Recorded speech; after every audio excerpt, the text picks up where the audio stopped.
mo na lang, i-send mo yung 5K. 5K?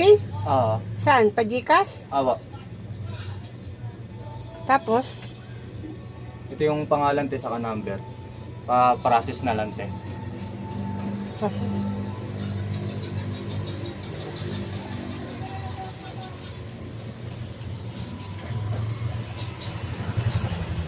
Pa-process ko. Siyempre muna, pera muna, di ba? Mamaya mamodus ako. Hindi, pa-process muna te. Pa-process, tapos pagkatapos ng process, Saka ako bibigay yung yung cash na 5K.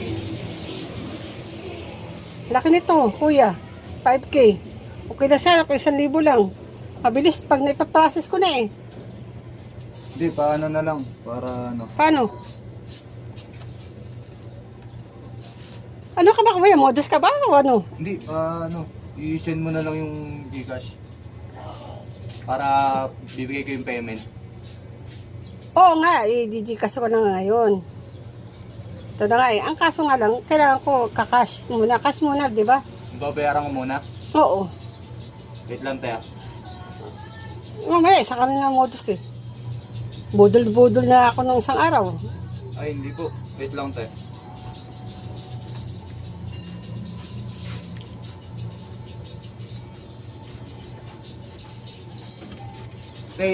Process nyo na lang daw muna. Ka-process ko to, itong pangalan. I-Gcash daw muna eh. Ito be. Oo nga. Pa-process ko, siyempre kailangan ikakas mo na. Mabilis lang naman yun eh. Ibibigay ko muna yung payment. Oo. Wait lang, kantakin ko lang yung... Mabilis lang yun. Pag ano eh, mabilis lang ako sa Gcash. Send ko na lang to eh. Process na. Oh, ayun doon na. Tapos wala pa akong hawak.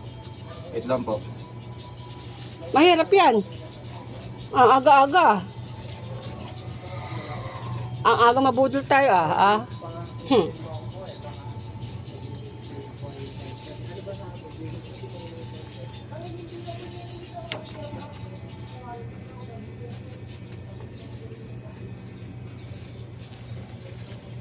Oh boss, ipaprocess na daw. Ano ba to? Isasend ko? Opo. Sa number, andyan po yung number. Tapos i-Gcash nyo na yung 5K, tapos pinasuyo lang sa akin yan. Pinasuyo lang sa'yo? O, kaya nga, di ba, pagkapasuyo sa'yo, siyempre, kailangan may cash na. Lante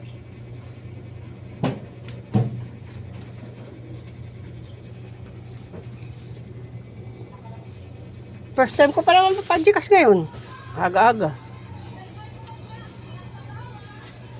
Ayan te, yung papel. Bakit? Kausapin ko muna te. Yung boss ko. Akala ko ipapress tapos eh. Kuhain ko muna te yung papel. Yeah. Budol kayo yan rata eh. Ito muna te. Oh! Pa-Gcash tapos biglang binawi. Po-process.